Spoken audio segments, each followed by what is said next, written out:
A gente pode avaliar a nossa capacidade de resiliência pelos momentos mais difíceis que a gente passou na nossa vida. De uma certa forma, mas que ruim, né, passar por isso. Mas se a gente não passasse, talvez a gente não treinasse também, né? Tem isso. Né? Como é que você vai testar a tua resiliência ou aumentar a capacidade dessa moto? Passando por obstáculo, é uma questão da natureza humana. A gente vai ter, se a gente tiver uma vida perfeita, aparentemente perfeita, ou seja, nenhum grande obstáculo na tua vida, mas a gente teve o sofrimento de nascer, foi difícil, teve um esforço, não teve, para sair da barriga da mãe. A gente vai ter o sofrimento da velhice, inevitavelmente, se a gente não morrer num acidente ou de alguma situação anterior. A gente vai ter o sofrimento da morte também. Então, doença é inevitável, né? Não existe ninguém imortal, até hoje não teve. Né? Então, a gente vai ter doença, faz parte da natureza humana. E a morte, que também é um sofrimento. Então, esses 4 sofrimentos são inevitáveis. A gente precisa... O sofrimento do nascimento a gente tem pouco manejo, né? A gente depende de uma série de circunstâncias, da nossa mãe, do médico que fez, do hospital, não está muito no nosso controle. Mas depois que a gente cresce, a gente tem um certo manejo e a gente pode se preparar bem para esses sofrimentos da velhice, doença e morte. Então isso é importante. Não há como a gente negar isso. Pode falar. Esse sofrimento do nascimento, ele permanece, a gente, quer dizer, inconscientemente, isso fica na Ou se Freud e Jung estivessem aqui, eles certamente falariam que sim, né? Que esses, claro, são marcas no inconsciente. Quando a gente nasce, a gente é muito pouco consciente. A gente é praticamente só instinto. E aos poucos vai se criando ilhas de consciência, né? Mas como foi o processo na barriga da mãe, na gestação, como foi o processo do nascimento, certamente são aspectos muito importantes de como aquilo vai andar. Claro, não são únicos, né? Não vamos também reduzir tudo a isso, né? Mas são aspectos importantes. Não tem como a gente negar que como foi feito o nascimento, como foi os primeiros momentos, são aspectos marcantes da vida de qualquer pessoa. Por isso é importante saber, perguntar para a mãe, né? Como é que foi lá, mãe? Como é que foi o parto? O que aconteceu? O que a senhora sentiu? Na homeopatia a gente sempre pergunta isso, quando traz criança, né, para homeopatizar. Como é que a mãe vivenciou? Como foi o processo? O que passou na cabeça, né? Nos sonhos, medos, etc. São importantes, influenciam bastante e tem muito a ver com a criança, né? Então a gente precisa olhar para isso, né? Não sei se responde a tua pergunta. Não. Né? Mas certamente tem um impacto, não tem como a gente negar. Então é interessante a gente saber as circunstâncias do nosso nascimento, né? Uma coisa da nossa biografia muito importante. Embora existam pessoas que ficam obcecadas por pequenos aborrecimentos, mas reagem em situações de verdadeira emergência, a resiliência que apresentamos nas variadas circunstâncias da vida tende a ser constante. Se alguém se recupera rapidamente de pequenos contratempos, geralmente é resiliente diante de problemas maiores. E se fica paralisada por coisas pequenas, tende a ser afetada por muito tempo pelas questões maiores. Ou seja, ele está dando uma indicação que a gente também não precisa sofrer uma grande circunstância de obstáculo na vida para ir treinando a capacidade de resiliência. É nas pequenas coisas, gente, né? Então, às vezes você está num dia que está com dor, digamos, está com dor de cabeça, já está meio irritado e tal. Aí vem alguém falar, pedir alguma coisa, aí pá, você já explode, né? Então é nesse momento, nas pequenas coisas, coisas assim do dia a dia, é que a gente tem a oportunidade de fazer essa mola se tornar mais ampla, né? Na fila do banco, no trânsito é um bom treinamento, né? Então a gente é instigado a realmente responder de maneira abrupta naquela situação, sem compreender nada, por instinto. Parece um animal gritando, né? Quando a gente está fazendo esse papel. Então, na realidade, ele está dando indicação justamente, use as situações pequenas do teu dia a dia, desde que você levanta, a forma como você trata os outros. Isso é muito importante, né?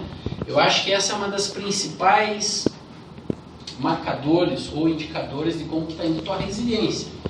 Qual é a tua capacidade de se conectar ao outro? Qual é a capacidade de ouvir o outro? Qual é a capacidade de, diante de uma crítica, olhar aquilo e poder responder de uma forma tranquila, né? Então tudo isso é uma forma da gente ir melhorando nossa resiliência. Então são situações que a gente pode usar para a gente melhorar essa capacidade. O que acontece? Se a gente se acostuma a ser assim, olhar a situação, ver, ser mais flexível, a tendência é que quando acontecer algo muito abrupto, a gente já está habituado a esse processo. A gente já consegue enxergar isso mais claro. Por quê? Se a gente não treinar em nenhum momento da vida, vai chegar uma situação difícil, vai quebrar a gente no meio. Essa é a situação. Por isso as pessoas estão tão doentes também. Porque elas não treinaram a sua resiliência anteriormente. E as situações vão ficando, quando aparece uma coisa, a pessoa fica sem resposta.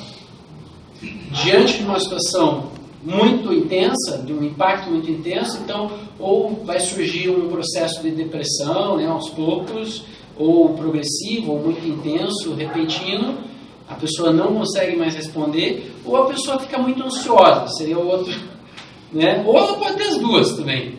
Se quiser ansiedade e depressão, pode juntar, mas se a gente aprender a lidar com um pouco mais de qualidades que tem a ver com a resiliência, que eu vou falar logo a seguir, a gente vai treinando em pequenas situações do dia a dia, né? Desde que você levanta até quando você deita na tua cama novamente. E a gente vai ampliando isso. Aí quando surgir uma catástrofe, que vai surgir, é inevitável surgirem catástrofes, não dependem só da gente, são questões maiores, a gente vai poder ajudar as pessoas, inclusive. O que acontece quando a gente é resiliente? Vamos pensar assim, uma pessoa muito resiliente. A maior ativação no lado esquerdo do córtex pré-frontal acontece. Então, córtex pré-frontal esquerdo, discernimento, planejamento e cognição, que é uma área ligada a essas faculdades cognitivas. A menor resiliência, ela está ligada à ativação do outro lado, do córtex pré-frontal direito. Vamos pensar em termos de opostos. Tem aquele pessimista catastrófico. Vocês já encontraram alguém assim? O pessimista catastrófico. Como é que essa pessoa age? Completamente sem resiliência, né? Tudo é muito grande, tudo é tenebroso, tem um bicho que vai vir me pegar, alguma coisa, uma bomba vai cair, né? Não tem gente assim? E é claro, às vezes situações agudas levam a pessoa a constelar isso na vida dela, né? Por exemplo, imagina as pessoas que participaram de guerras civis. É difícil, né? Houve um tiro, um estresse pós-traumático, né? Então é muito intensa essa experiência, é difícil de a pessoa descolar dessa experiência. E entra toda uma onda de associações, né?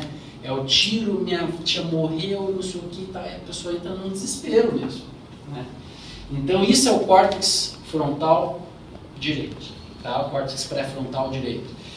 E já a capacidade de olhar isso, de relativizar, tal, que a gente vai falar, a resiliência é do lado esquerdo, né? Então os cientistas perceberam esse padrão de opostos. Oi? Ah não, achei que era um comentário. Olha só o que eles descobriram também, que o nível de ativação na região pré-frontal esquerda de uma pessoa resiliente pode ser 30 vezes maior do que uma pessoa não resiliente. Que maravilha! O que isso mostra para nós? Entre uma pessoa resiliente e não resiliente. Vocês acham que é só genética? Vocês acham que quem nasceu com o gene tal da resiliência é resiliente? Quem não tem o gene do pessimismo catastrófico, vai ser pessimista catastrófico o resto da vida? Vocês acham que é assim? Claro que não. Óbvio que não.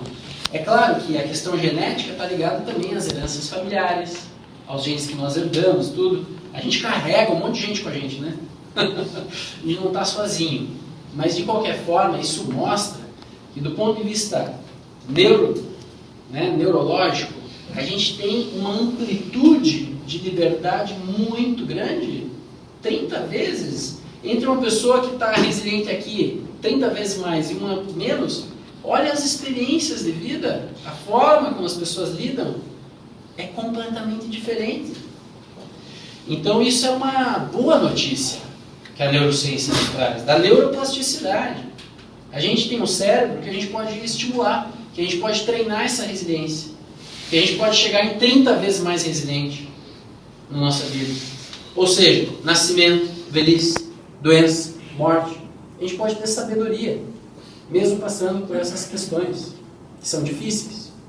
Ou por alguma doença muito grande, ou por alguma perda muito grande, ou por questões difíceis da vida. Então, gente, isso mostra que o nosso cérebro é um músculo, digamos assim, entre aspas. Os neurônios também são capazes de se movimentar e reconstruir circuitos, que as redes neuronais podem se modificar conforme a forma como a gente pensa. Pensamento, cognição, transforma o cérebro. Por quê? Porque a pessoa não nasceu 30 vezes mais.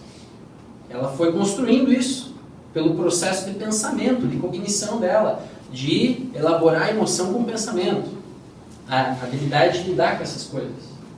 Então a gente tem também esse potencial, tudo bem?